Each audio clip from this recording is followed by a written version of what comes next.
years, and it's my pleasure every year to introduce the speakers for Saturday Scholars. I always particularly enjoy it when the speaker is a member of my home department, Film, Television and Theatre.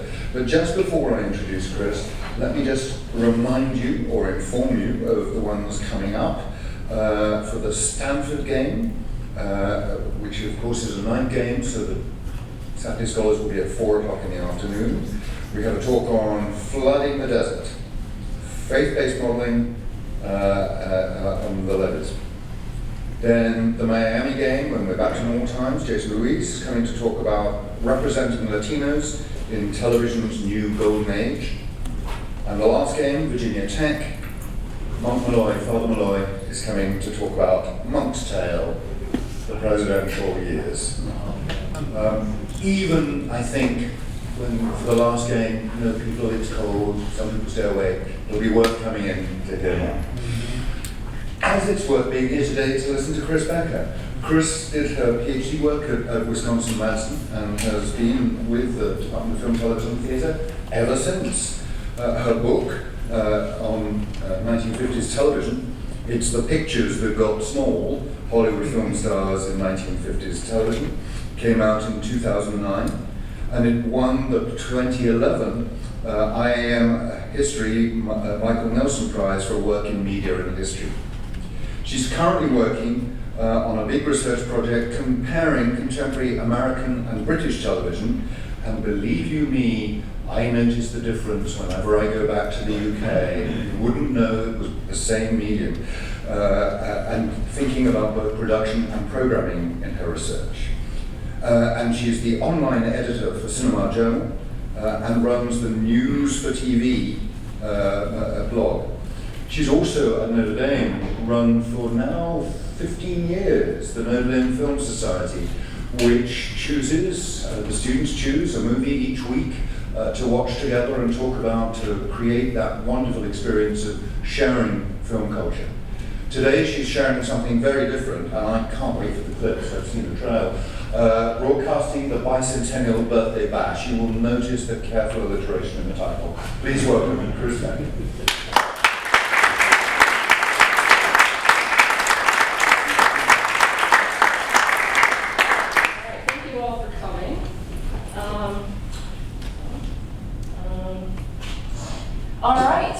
You'll note you didn't hear anything about the Bicentennial in my bio there. That's because this research isn't part of my standard work. This is just a one-off research project I've been lucky enough to undertake. So I wanted to explain that part first, about where this is coming from. A little under 1 year ago, I was invited down to the University of Georgia by the director of the Peabody Awards. These are awards for electronic media. They started in 1941 as an award for radio, then television came along, and now they included awards for the internet and digital content. When you, and most of them now go to television, and when you hear TV awards, you probably think of the Emmys. But winning a Peabody is thought to be even more prestigious than the Emmys because these are awarded not for entertainment value, but essentially for public service value. Excellence on its own terms is one of the Peabody's mottos. The Peabody's just celebrated its 75th anniversary. So if you've never heard of the Peabody organization or the Peabody Awards, I wanted to show you a video. This is a promo video they recently released for their 75th anniversary. And this will give you the gist of what the Peabodys are about. Walter Cronkite once said, "Count your Emmys, cherish your Peabodys." That's the way it is. No award in the world of storytelling is more revered, more coveted. Peabody is like an Oscar wrapped in an Emmy inside a Pulitzer. Because there are stories. And then there are stories that matter. The kind that change our world, or at least the way that we see it. The kind that bring tears, sorrow, and laughter. The Peabodys began at the birthplace of American public higher education. A place that values and celebrates the creative inspiration of all citizens. And here, in the vaults of the University of Georgia, these stories are kept safe. Never forgotten. A dream. It will transform the whole of American society. A moment of inspiration. A legacy frozen in time for the world to cherish. Mrs. Kennedy has been showing us about the White House. Stories that are our nation and our world. A story of us. With its blemishes. The industrial system employed children as young as 6 and 7. And its triumphs. From the beginning, Peabody has been about more than excellence. Stories that address issues and ideas in a thoughtful manner. Stories that challenge the mind, broke new ground. That tradition continues, evidenced by recent winners who continue to challenge the industry. Open our eyes and our hearts. My name is Tessa Brandon. I'm not like other people. And now, as the Peabodys turn 75, we look back on those who've inspired us.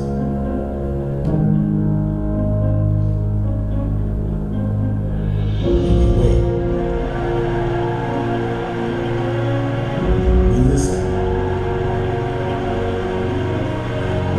We watch. To see who will be next to give us a story that matters.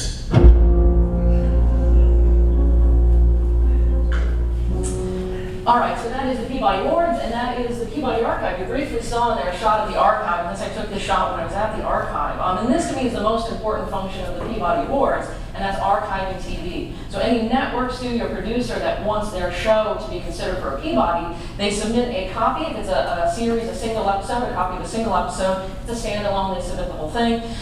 They submit that to the Peabody Awards, and then they archive that. So they have television going back to the 1950s that has been archived. Most importantly, to me, most of the collection is made up of local content, local radio, local television, the likes of which no one but media historians would think is, worth spending the time and money on to archive. But as that indicated, these are our stories, right? Our country stories from one city to the next across the nation. The new director of the Peabody Archives, Jeffrey P. Jones, he started in 2013. He lamented that not only not enough people, but not enough TV historians knew about the Peabody Archives and its holdings. So he came up with the idea of bringing a bunch of TV historians to the Peabody Archive to see what the collection has and to inspire them to do work on it. And so I was honored to be one of about 15 to 20 TV historians invited to the Peabody Archives. This was last November. And we spent the whole weekend watching TV, which sounds, it sounds like easy work, but these were 6-hour sessions across 3 days where we would watch curated clips from the archive and then sit around a round table and discuss what we just saw. And I have to tell you, we were all blown away, and all of us, seated at this table, you don't know any of them, but some of the most accomplished TV historians in the field, and we were all blown away, and especially by the local content, particularly from the 60s and 70s. We watched contentious roundtables on the civil rights movement. We watched a newscast hosted and reported by 12-year-olds out of Washington, D.C. to help kids, relate to the news. We watched an Oregon town hall, a town that had made gun ownership mandatory, so there was a town hall debate about it. We watched a locally produced sitcom out of Boston about a local bar. This was before Cheers ever existed. So we're just really amazed at the level of creativity and even some provocative material from this. So after the weekend, we were all given homework assignments. We had to each then develop a research project oriented around something in the Peabody Archive, and then we're going to reconvene at the end of next month to present all this material to each other. So that's how I developed a project on Bicentennial TV, which has virtually nothing to do with any of my other research. But I was so impressed by the complexity of this 1970s material that I got curious about how 1976 television looked, the Bicentennial. Because I presume there was certainly plenty of celebratory featurette content, but especially given the boldness of some of the content I saw, I wondered if there was also anything that pushed back or found more complexity or nuance. and the kind of thing television isn't thought to be very good at. So I was curious about that. So that's what I want to turn to next. I first want to give you some general setup of the bicentennial celebration in general, and then turn to television. And it's sort of curious to think about the timing here. 1976 didn't seem like the best time for a big national birthday party. So 2 years early, Richard Nixon, of course, had vacated the presidency. 1975 brought the fall of Saigon, the withdrawal of U.S. troops from Vietnam. You had following social upheavals in the 60s, the country heavily fractured along generational, gender, racial, class lines. There were economic crises, there were Cold War fears. Gerald Ford even said in his 1975 State of the Union address, the state of our union is not good. So to have a birthday party amidst that kind of fracturing poses an interesting question. So you have this delightfully ostentatious national celebration, or what is the challenge then if you've got innumerable questions about the state of the country? Now, symbolizing that complicated state, the celebration planning got off to a pretty rocky start. So an organization, a government organization called the American Revolution Bicentennial Tradition was formed by order of Lyndon B. Johnson in 1966 with the intent of having a full decade of planning to celebrate this national birthday party. But the commission floundered from a variety of things. There were disagreements over direction, there were funding problems. By the early 70s, there was even suspicion over its motives because there was a thought that the ARBC was being used as an arm of the Nixon administration to basically prepare for a celebration of Nixon and not the celebration of the country. There were actually congressional hearings into this, which pretty much affirmed that this was going on. So the result was it was replaced by the American Revolution Bicentennial Administration. And I know that looks ridiculous, and it sounds like a stupid government thing where they're just going to tweak a name and it'll be the same thing. But it's actually a substantial change in what this body was. So the commission had 50 members, the administration only had 8, and it was run by John Warner, previously Secretary of the Navy during the Vietnam War. The commission had on the table at one point a plan for a $1.5 billion celebration, a World's Fair kind of celebration, planned in just one city, either Philadelphia or Boston. So that plan got scrapped entirely with the administration. And in fact, as did the very idea of a nationally centralized celebration. The ARBA instead advocated a decentralized celebration that would especially encourage local participation across the country. So John Warner repeatedly reiterated in speeches, he said, the bicentennial celebration truly belongs to the people, not the ARBA. Now the ARBA did develop some themes that they wanted celebrations across the country to kind of all fuse together around. So we had Heritage 76, that meant reflecting on founding fathers and founding documents of the 1770s. You had Festival USA, which was essentially meant to celebrate diversity, and especially immigration. There's a lot of programming that relates to immigration issues. And then finally, Horizon 76, which is looking forward, so planning for a better tomorrow, making America even better.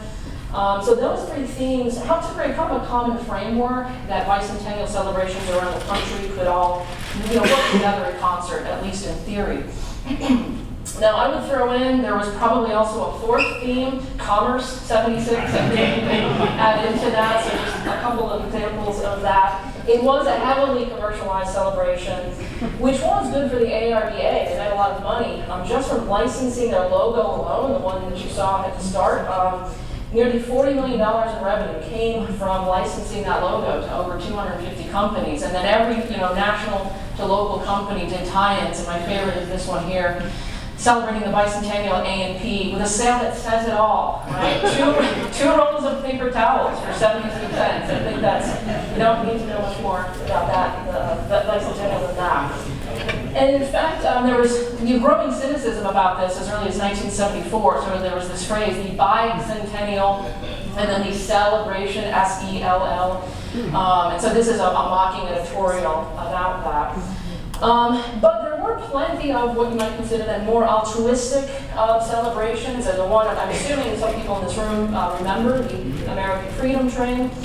So this was filled with over 500 precious treasures of Americana. So there was George Washington's original copy of the Constitution. There was the original Louisiana Purchase, Martin Luther King's pulpit and robes. This traveled across all 48 contiguous states from April 75 to December 76. It passed through South Bend, July 1975. There were also local civic projects sponsored by the ARBA, so very notable. The South Bend fire plugs got all painted as Revolutionary War soldiers. And in fact, for some reason, out of all 50 states, Indiana had the most of these ARBA-sponsored projects. They had 937 separate projects. For comparison, Georgia, one of the original 13 colonies, had 8. So Indiana was all over it. And one thing to know, these projects didn't have to be directly related to the Bicentennial, especially under the umbrella of the Horizons 76 idea. Anything that you could say was bettering our community for the future could count. So there were literally like parking lots paved in the name of the Bicentennial, and apparently a lot more in Indiana. But one key theme to consider this and to set us up for TV is the importance of the ARBA advocating for decentralized local celebration rather than this one big birthday party in Philadelphia, for instance. And I think this is especially intriguing to consider with television then, because of the existence of local television. So not just network television, something maybe produced in New York and sent instantly across the country, but local pockets of local producers producing content about the Bicentennial. So that's what I want to turn to next. I'm going to start with a caveat. There are about 80 hours of Bicentennial-related TV in the Peabody archives, and I have not watched even half of that. I'm still working my way through a lot of that. I've started mostly with the news and documentaries, so there's a lot of biopics I haven't watched and so forth. So I'm only kind of scratching the surface a bit here. But I want to pick out some of the things I found most interesting so far in what I've been looking at. So that's what we're going to finish up and get to the part you guys are all here for, which is the great clips. So let's turn to that now. I wanted to start by taking you to the very first, the very morning of July 4th, 1976.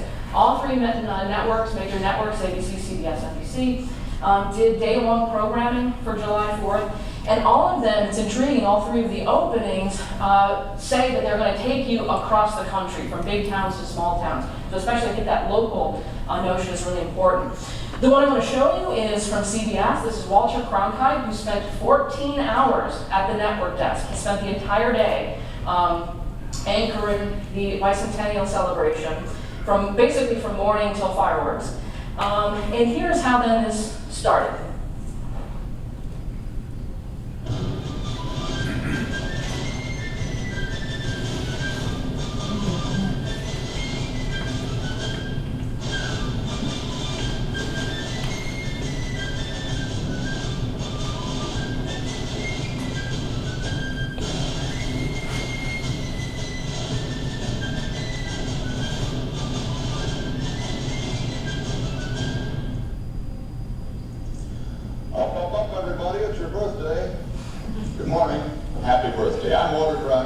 CBS News. Happy birthday to all, 215 million of us, the people of the United States of America, on this, the 200th anniversary of our nation. We're going to broadcast bicentennial events from all over the United States and from overseas too. Our broadcast will literally have a cast of millions parading, and dancing, and singing, and ceremonies and celebrations that will be, well, zany, brassy, corny probably, and also undoubtedly moving. The name of our broadcast is In Celebration of Us. It will be the biggest broadcast we've had here at CBS News since man landed on the moon in 1969. Our correspondents and crews, hundreds of people altogether, will report the events in big cities from Boston to San Francisco. In small towns from New Hampshire to Iowa, we'll see the President of the United States and watch thousands of aliens become citizens. We'll see events at sacred national shrines. We'll go to an Indian powwow and visit ethnic neighborhoods. We'll see the greatest parade of sailing ships assembled in our lifetime. Symphony orchestras, Dixieland bands, the Mormon Tabernacle Choir, they're all part of this day, all part of our coverage. We'll hear gospel singing and country fiddling and fireworks exploding in the night skies. And when night does come, some special friends will be with me here in this control room, Danny Kaye, Beverly Sills, and Valerie Hartman. Most of our reports will be live, but we will have some film stories too about our people and our country.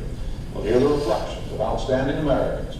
We'll have some history lessons, fact and fiction, designed to amuse, we hope, as well as inform. So come along for this day, a night of celebration. And I should answer. There were 14 hours in that followed. What's submitted to the Peabody is only 1 hour, a 1 hour compilation, and that's very common for very lengthy presentations.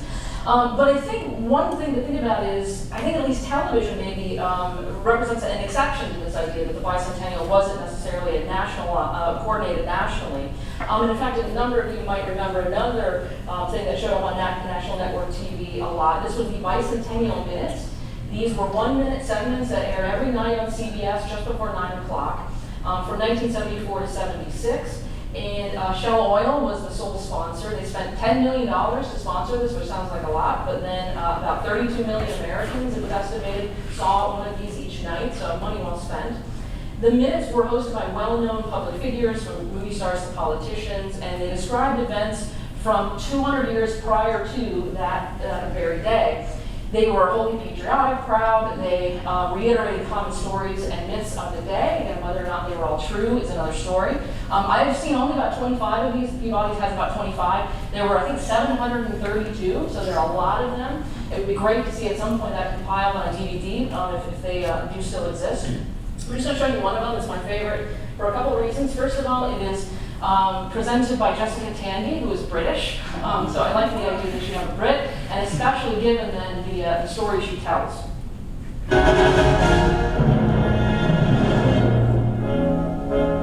This is Jessica Tandy. 200 years ago today, British work gangs were stripping Boston bare of wood, piling up firewood for the winter ahead. The giant elm that for 120 years shaded the corner of Washington and Essex streets was gone. The elm had been Boston's liberty tree. For 10 years, patriots met there to denounce British tyranny. Then the British came with axes to chop the living symbol down. An onlooker described their glee. He said, after a long spell of laughing and foaming with malice, they cut down a tree because it bore the name of liberty. The liberty tree yielded 14 cords of wood, but one redcoat, hacking away at a high branch, slipped and fell to his death. The liberty tree died, but not without a struggle. I'm Jessica Tandy, and that's the way it was. These historic minutes are sponsored each night by Shell.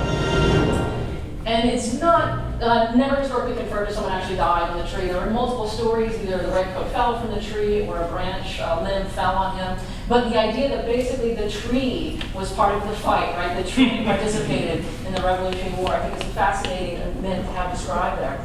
Bicentennial Minutes did not win a Peabody Award, so across 75 to 77, which is where, of course, the bulk of the Bicentennial programming was, 8 Bicentennial-related shows won awards out of about 60 shows total that won. So the CBS all-day programming won a Peabody. Another one went to a January 1976 ABC News program, a documentary called Suddenly an Eagle. It's a very unique documentary. It's about the events that led up to the very first shot fired in the Revolutionary War. And it's just a two-man show. It's Lee J. Cobb playing the American narrator, and then Kenneth Griffith as the British narrator. And they stand in famous Boston and London landmarks as they describe what happened on that very ground. So I think they start in the 1750s, leading up until the Revolutionary War. So I'm going to show you a clip that is the section on the Boston Massacre. So you'll see Kenneth Griffin speaking on behalf of Britain, describing the British troops who had come to Boston to collect duties, and they were all over Boston, and the friction between the British troops and the colonists then exploded. Here in London, non-importation meant non-exportation. And once again, the merchants and manufacturers got upset. But this time they were not alone. In January 1770, thousands of workers unemployed because of the American boycott stood in these streets and hissed and booed when King George III arrived to open Parliament. Here in Boston, there was certainly something more ominous than hissing. On the evening of March 5th, here where the Customs House stood, An apprentice taunted a soldier who was on sentry duty. Sentry gave him a rap with his musket. Crowds began to gather, church bells rang out the night signal for a fire. From the growing crowds, chunks of ice were lobbed at the soldier. He was frightened, cried out for the guard. From the main gun. Restart that there.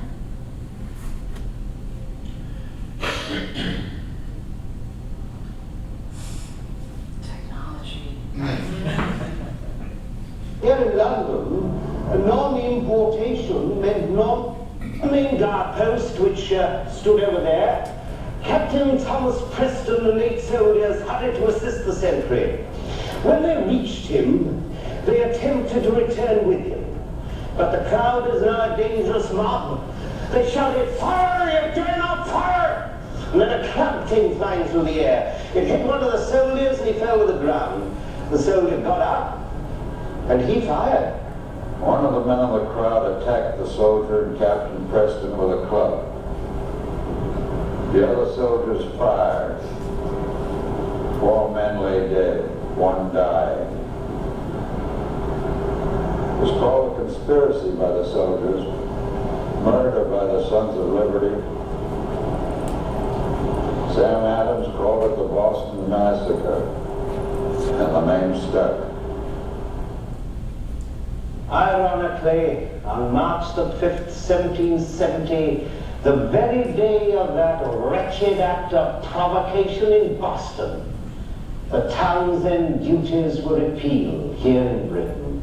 That is all but one on tea. And that was... And you know what happens with the tea, of course. And you can see this whole documentary, of course, underscores the righteousness of the American fight. You can see this obvious attempt at a contrast between the British perspective and the American perspective. And I love that Kenneth Griffith could not be more British in this.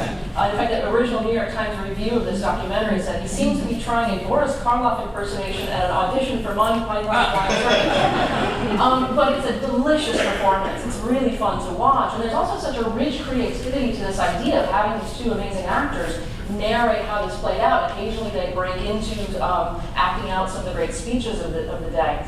And it's also that I think echoes that there's this kind of national national righteousness over the Bicentennial Revolution. And that seems to be a lot of the network programming, biopics of the Founding Fathers and such. The programming I found most compelling, ultimately, that I've seen so far is the regional program that takes you to people and places you might not otherwise have been exposed to. And my favorite in that regard is a July 4th, 1976 newscast from a local station, WCKT in Florida. Without any warning, when you tuned in for the 6 p.m. news that day, it was a Sunday, here's what you saw. I'm just going to show you the opening minute and a half. Representatives of 13 northern colonies have declared their independence from Great Britain. There are reports the Continental Army is massing in Savannah to prepare for an invasion of East Florida, and 3 slaves have been hanged in West Florida for plotting a slave rebellion. Details on these stories and more coming up. Sunday News Update 76. The Continental Congress meeting in Philadelphia today voted unanimously to adopt a Declaration of Independence from Great Britain. The Congress represents the 13 northern colonies. The Floridas, East and West, were not represented. Wayne Ferris has been following the events in Philadelphia. Wayne, does this come as anything to you? No, Carmel, it doesn't. The delegates to the Continental Congress entered today's debate with their minds made up. The question was not whether the 13 colonies would proclaim their independence from Great Britain, but how they would justify the break. 2 days ago, the Congress sealed the colonies' fate by adopting a resolution dissolving all political ties with Britain. The debate over the wording of the Declaration of Independence began immediately after the adoption of that resolution and climaxed today with the adoption after only a few changes of a document submitted by a 5-man committee headed by Thomas Jefferson of Virginia. The Declaration is heavily philosophical. It argues that when government fails to promote the welfare and protect the rights of the people have a right to rebel. And he goes on to then basically narrate through the Declaration of Independence, as a newsman would, through its material. Florida at the time, as you heard, was called East Florida and West Florida. It sided with the Crown. There were loyalists in Florida. So then next, there's reports from mayors and ordinary townspeople voicing why they're choosing to go against the colonists. I'm going to show you a little bit of this. So this is a news report on the loyalists who are opposed to the Declaration. As we reported, the Floridas have not approved the Declaration. Richard Whitcomb will have some comment on that later. In London, King George III had no formal reaction to the Declaration today, but an aide said the Declaration came as no surprise to the King. In St. Augustine, loyalists reacted loudly to the news of the Declaration by burning effigies of the Patriots. An angry crowd of loyalists marched to the plaza in St. Augustine today, carrying with them effigies of Samuel Adams and John Hancock, two of the founders of the separatist movement in the northern colony. Shouting jeers and curses, the crowd mounted the effigies on a post and set them ablaze. Anti-patriot sentiment runs deep in East Florida. Many of these people were run out of their homes in the north by rebel terrorists and came to Florida seeking refuge. They don't leave us alone, I don't know. That should have been them out there, the real ones. A fine king like our king, who's taken care of us all these years, and to turn against him like that, bloody ingratitude, a bunch of banditti, the whole entire bunch of them. Not personally So that continues on, and then we actually get a sports report and a news report. So the sports reports on sports of the day, Skittles, apparently a type of lawn bowling. And then there's a weather report, which warns if there's a westerly wind, it could bring yellow fever and malaria. There's also, you heard the anchor, these are all the regular anchor sports news guy. The anchor said we'll have a comment from Richard Whitcomb. That was actually an op-ed where he said he thought the loyalists were wrong, and he argued why they should be on the side of the Patriots. You also heard in the beginning teased one news story, the lynching of 3 slaves, and this is stunning. This, I think, is pretty amazing. So here's that report. Slave owners along the Mississippi River in West Florida have executed 3 slaves for plotting a rebellion against their masters. The planners say the situation is now under control. Things have returned to near normal on the William Dunbar plantation in West Florida. The slaves are being closely supervised and worked in open areas to avoid potential trouble. Just 2 days ago, these slaves were carrying away 3 of their comrades, hanged for plotting a slave rebellion. Another reportedly committed suicide by jumping from a boat into the river with his hands tied behind his back. Under provincial law, the owner of a slave who is executed legally is supposed to be reimbursed for the value of the slave. But no money has been appropriated to pay the slave owners, so other planners chipped in to compensate for Dunbar's loss. Today, back on his plantation near Manchac, Dunbar said he still can't understand the reasons for the slaves' plot. What avail is kindness when it is rewarded with such ingratitude? Of course they are slaves, and I expect them to do a fair amount of work, but I treat them fairly. 2 of the 3 Negroes who did this dastardly deed had never even felt the whip. Do you think we've seen the last of a slave rebellion? Yes. Yes, they have learned their lesson. But now I suspect we shall see more of them trying to run away. Whatever the case, we'll have to keep our eyes open. Prior to the discovery of the plot, there had been talk in West Florida, as well as in East Florida, of arming slaves to defend the province against the Patriots to the north, as well as the Spanish to the west. But now, many owners suspect their slaves would be just as inclined to use their guns on them as they would on any invaders. Richard Whitcomb at the Dunbar Plantation for Channel 7 News. And it was a really bracing experience watching that whole half hour, because it's fun and it's campy and so forth, and then you get a report like that where it just, I had to pause and stop and think about it.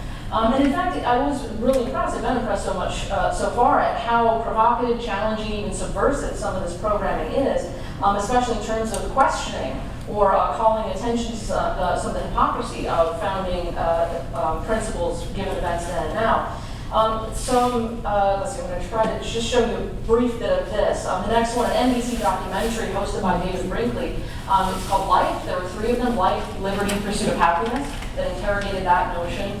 This one especially focuses heavily on immigration and the idea of the Declaration of Independence as an advertisement, or e pluribus unum, the out of many one, being something that attracts immigrants to come to the United States. But it explores many of the ways in which those ideals hadn't been fulfilled. And so there's a section on a tribe of Native Americans living on the land. And Brinkley says they don't sit around discussing what is meant by e pluribus unum. They are not many. They are not part of the one. They have been excluded. And then there's a segment on the slave trade, which is, sorry, that's the intro, skip past that. So he is here in this clip. This is a West African, they're basically holding a pit for slaves that were going to be sent to America, so he's on the scene here. Those of black slaves sold by their own brothers to be bought by their new masters. For the enormous profit of strangers far away, completely packaged products were made ready for shipment. Life was sold out of Africa. For an enslaved African, there was only one way out of this place alive. It was through that door, and that door only, to a ship waiting to sail to the New World. What awaited him, he had not the smallest idea. But whatever it was, he had not asked for it and did not want it. Beyond that door, there is nothing but salt water all the way to the coast of North and South America. Shackled, chained, bewildered, terrified. He went through that door to the west. Now I'm going to jump ahead. So he talks about the slave ships and so forth, and then goes to slavery being outlawed, and then here's where it picks up near that end.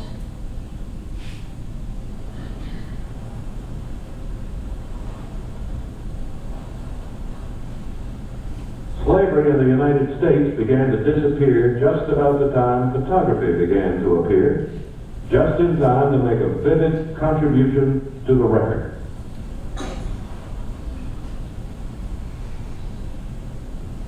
In our worst war, slavery was, of course, a basic issue.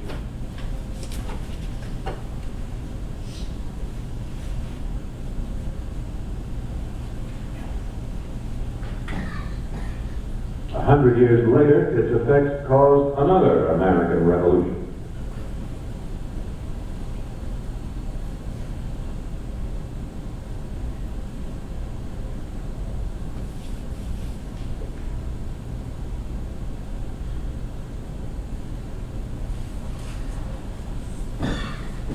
That part of the Declaration of Independence is still being argued. So a very provocative statement there, and I always like to picture it like, and now an advertisement, right? It's always awkward to think about watching these with the ads that would come on. And yet, amidst the critique, the documentary also expresses love and admiration for the idea of America, and perhaps most strikingly so to me in this just 1 minute clip. This is Stubbs Terkel, who's talking to a woman. She is an impoverished white woman, and she laments the difficulty of her life in America. But then he asks her this. Do you have some affirmative feeling about this country, something affirmative as far as tomorrow is concerned? I never fly in an airplane over this country and I don't cry because it's so beautiful. And when you're up there, you look down and you're, away from all this strife, and you think about what it could be. If people didn't hate each other, if they didn't have to be afraid of somebody because of a job or for any reason, and you just sit up there and you look and you think, oh, how beautiful. It could be. And that's my hope. I think I didn't believe that. I don't think I want to live it. It's a very striking message to have in there. And I'm going to wrap up now. I got one last clip for you. But one takeaway is, I think, to think about how the Bicentennial was both local and national in nature, but especially this local television providing a really wide range of views on the Bicentennial, whether that involved reiterating the standard stories, myths, ideologies, questioning them, or some complex combination thereof. And in fact, it harkens back to the Peabody promo I showed at the start, where he talks about we've archived the blemishes and the triumphs. This is the story of us, so it's really striking to think of that. I got one last clip for you, and this happened when I was watching that condensed footage of CBS's 14 Hours, so it was 1 hour, but I'm going to be honest, it was pretty boring, because it was a lot of footage of the tall ships coming in, which must have been beautiful. You were in the harbor and seeing these amazing tall ships coming in, but watching like 20 consecutive minutes of long, blurry shots of ships coming in, it got a little tedious, and I was, a little bit close to turning it off. And thank God I didn't, because this is what showed up. The of our bicentennial broadcast today will be what we call anniversary reflections. They're the reflections of a group of eminent Americans on the significance of this 200th birthday of ours, thoughts on where we've been as a nation, where we are now, and even where we might be heading. We've tried to come up with a representative group for these reflections, thinkers and doers, young, old, and in between, people of different political beliefs from different regions of the country. Let's listen first to their anniversary reflections of Father Theodore Hesburgh, civil rights leader and president of Notre Dame University. I like to think that today, as we celebrate this 200th birthday, what we really ought to be celebrating is a great human adventure. Because as man recognizes the dignity and the opportunity and the equality of all other human beings, whatever their religion or their culture or their race or their color, I think in doing that we become more civilized. And that task is never finished in our country or in the world. But I believe that in this country, in this kind of microcosmic country of all the world, we somehow have spent 200 years at that task. We've had our peaks, we've had our valleys, we've had high moments, we've had very depressing moments. But somehow today, looking back, it seems to me that the original promise of that declaration of the government that was set up under a new constitution to achieve those rights and secure those rights, that somehow we've kept faith with that over the past 200 years. I don't think we have to be discouraged for the time ahead, because we have the past, and the past indeed today should be prologue for the future. So that's an incredible sentiment or thought, and especially one I think is great to end on. But I'll add one final thought about the importance of archiving TV history like this then, and the importance of the historian watching past the boring parts to get to the good stuff, I guess. As the Peabody video said at the start, these stories are kept safe, never forgotten. And I think thanks to that, we're able to see this kind of profound statement from Father Hesburgh. So I'm going to close there. I would love to have any questions you have, and also any of you who have memories of the Bicentennial you'd like to share. Especially, as I said, I'm only kind of starting to scratch the surface, so I'd love to hear anyone's thoughts on television that you saw, or any other celebrations, or any questions you have about the Bicentennial or the Peabody Collection.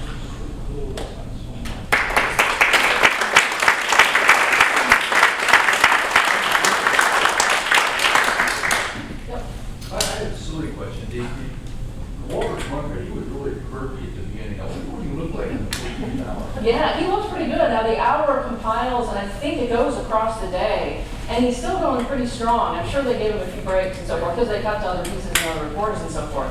But he must have gotten a good night's sleep the night before, because he stays pretty strong. It's impressive. He won a Peabody for it. Yeah. Other questions? Yeah, back there. What kind of media were you looking at to see all these things? Yeah, so a lot of the material in the Peabodys is on videotape, and then they probably moved to DVD, and now they're digitizing all of it. So all of the clips that you saw are digitized. I had to ask, there's about 1/3 of the Bicentennial collection that is not, like I couldn't even show up and watch it. It's either on film or video, and then I've asked them to upload that stuff online. So they're getting all of that online so I can watch all of that. But that's the state of it now. They're posting this stuff online. And that the archiving question is a huge one. How do you preserve this? How do you make sure it's in a form that 100 years from now it's not going to be obsolete, like whatever digital technologies we had 10 years ago we can't use anymore. But right now the effort is to digitize a lot of this. It's not available to the public, You have to have basically a special password to access it. But I'm hopeful that's something that would eventually come along as well, because this is, and none of this is on YouTube. The Jessica Tandy one is from YouTube. There's a few Bicentennial minutes that are on YouTube, but I checked to see if anything other stuff was on YouTube, and it's not available. And this is just such amazing stuff to be watched. Yes. So yes, I do remember the Freedom Train very well. Growing up outside of Chicago, the big thing was when it came through to put a coin on the tracks and then, take that home as your souvenir of the Freedom Train. I had a question about Schoolhouse Rocks. Yeah. Because there was a great one about the preamble to the Declaration of Independence. Yeah. And I don't know if you would know this off the top of your head, but was that specifically created for the Bicentennial? Actually, I do know off the top of my head because I had a bit in here on it and I had to cut it for time. I wanted to make sure I didn't take up too much time. So yeah, so Schoolhouse Rock, a show created to create, and they were inspired by advertising, to create advertising like songs, like 3-minute bits to teach children things. So yeah, 75 and 76, it was a series called America Rock. And so there was I'm Just a Bill, Declaration of Independence, the preamble. There was one on women's suffrage. There were about 10 of them, I think. Yeah, and so yeah, that was part of that. They never won a Peabody. They were never submitted. You have to submit to get a Peabody, and I don't know why they didn't submit. There's plenty of children's programming that gets submitted. There's some really intriguing programs. So for instance, there's an animated program of what life would have been like for an 8-year-old boy under British rule in the colonies. So there's some of that children's programming. But yeah, that's some of the most memorable stuff. Like I could sing I'm Just a Bill up here today. How vividly I remember that. I join you. Sing along. Yes?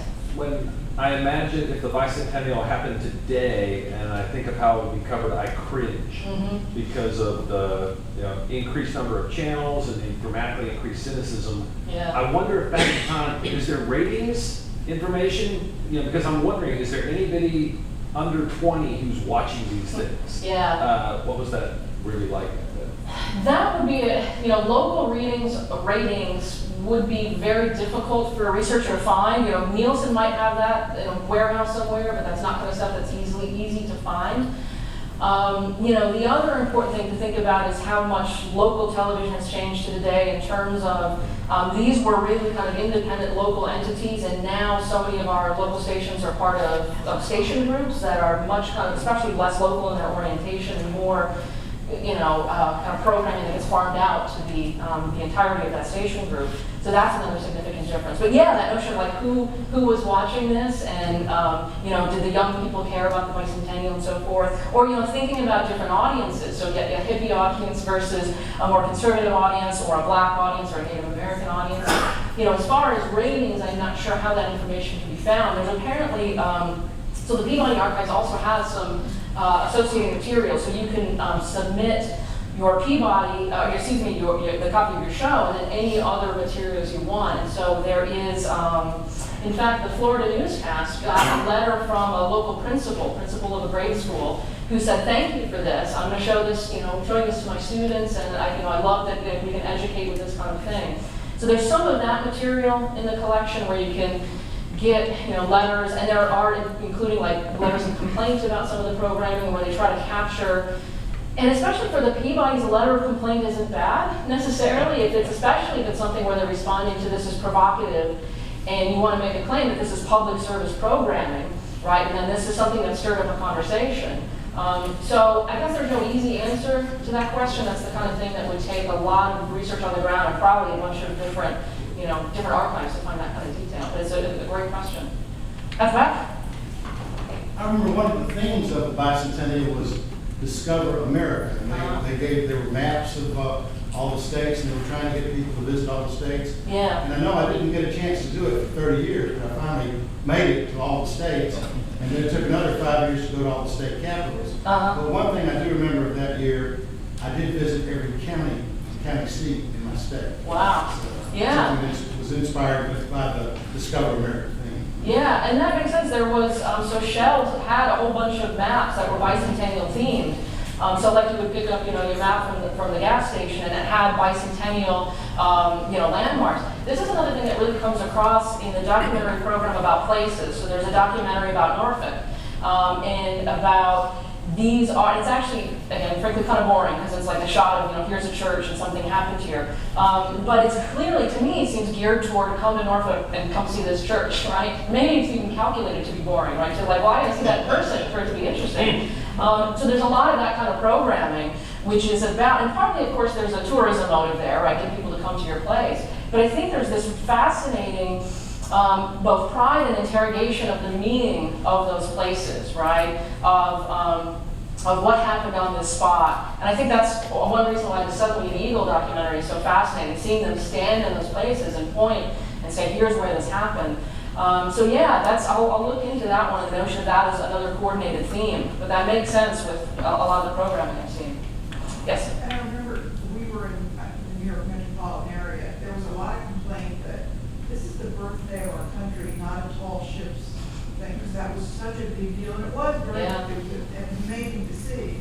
But it took too much precedence in that area. Yeah, well, that's the problem that watching that hour. And the thing is, for that hour, that they're trying to pick out the best, most excellent stuff from that hour, and literally like half of it was tall ships. But I also think it's striking then that there were multiple reflections, and they picked Father Hesburgh's, that was the one they wanted to communicate to the Peabodys, that this is excellence. But yeah, I was actually struck, because I had heard going in, I knew about the tall ships. If you don't know about the tall ships, it's a bunch of, sail training vessels. Sail training vessels, yeah, and it sort of had a kind of a majestic entry into New York Harbor. But yeah, and this becomes part of the debates around the bicentennial. What exactly should be celebrated? What should we spend time honoring?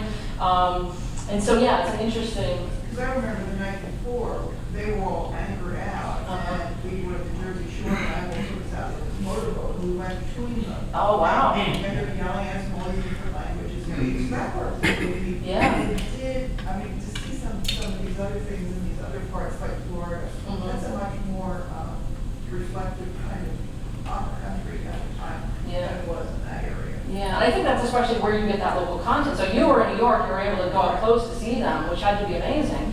And then, it's so fascinating to think about what a Floridian then, and especially like a Floridian who maybe didn't know their ancestors in that area were loyal to the crown, and what that does that make you think about that history. So yeah, I'm especially been taken by watching the local programming that's trying to ground everything in that area.